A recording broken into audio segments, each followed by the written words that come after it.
I'm Margaret, and this is the channel where we discuss various aspects of bringing a goal or dream from a thought into a visible reality. Good news, you get to choose the kind of life you're going to live. Some people live 90 years. Some people live 1 year, 90 times. You can live a life pushed by discontent and unsettledness, or you can live a life overflowing with abundance. What kind of life are you willing to live? First step, ask yourself, am I willing to live in abundance? Let's say there are two houses, one with electricity and one without. The wires are available to them both, but only those in the lit house have figured out how to hook themselves up. Those in the lit house are not lucky, they're simply plugged into the laws of electricity. In the same way, people who achieve success in life are not lucky. Well-being and a sense of full aliveness are not accidental. Everything in our universe works according to law. The people who live in an ever-improving state of well-being do things a certain way. They've learned the secrets of the universe's laws, and they practice them with ever greater skill throughout their lives. Anyone can have abundance in life. The universe doesn't hold abundance back. We hold it back from ourselves. So ask yourself, would it really be okay if the universe opened the door to me? Would it really be okay if I began to live at a much higher octave of abundance? Am I really willing? Now, you could say yes, but don't answer the question quickly. You set new things in motion by just that answer. If you say yes, a really wholehearted yes, new things will happen just by that yes. If your answer is, well, what does that mean? What would I have to give up? What new things will come into my life? Then you're hesitant. You're not able to have a broader level of experience because you're not willing.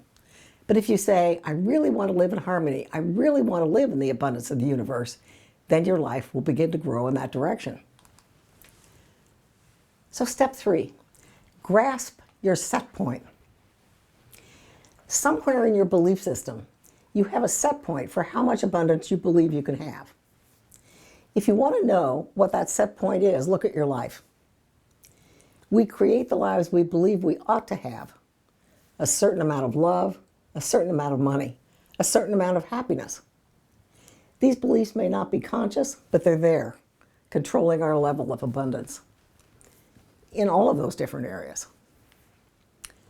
Of course, sometimes something extraordinary overcomes our set point. Maybe, if you're lucky, you might get an inheritance, or somebody could take you out to dinner. Surprising, wonderful things can come into our lives, but unless we've built a consciousness that can hold the experience and make it ours, we're going to find some way to get rid of it.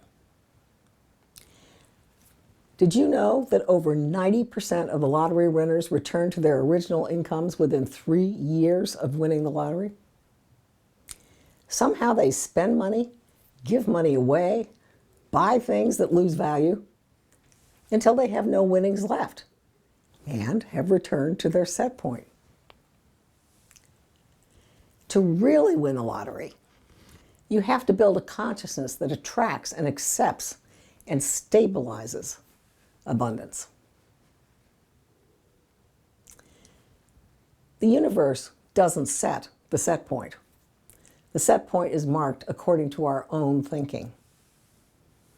So, pay attention to your set point and see how it plays out in relationships, finances, and the freedom and flow through which you move through the material world.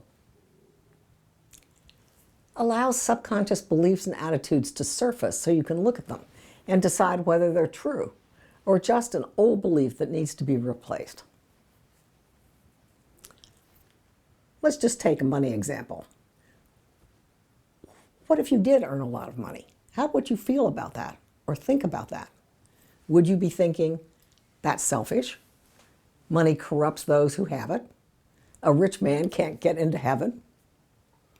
Or might you think, I could do so much more for suffering people with this money. And finally, the fourth step, pour clean water into a muddy bucket. If you have a bucket with muddy water in the bottom, you don't have to get the mud out.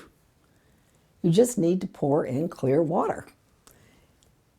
And as you begin the process of activating abundance, you will begin to learn the beliefs you hold that say, no. For example, maybe you have a subconscious belief that there's something more spiritual or pious in poverty rather than in wealth. You know, it doesn't matter where this belief comes from. You don't need to understand the roots of your beliefs, and you don't need to dig them out. Just focus on your yes. Pour in the clear water, and eventually every limitation will be gone. Replace that early belief with another, for example. The other one might be, well, it's how you made the money and what you do with it which determines whether it's more or less spiritual. Would you like to have support in discovering and building your dreams? In between my coaching and speaking schedules, I carve out a few strategy sessions each month.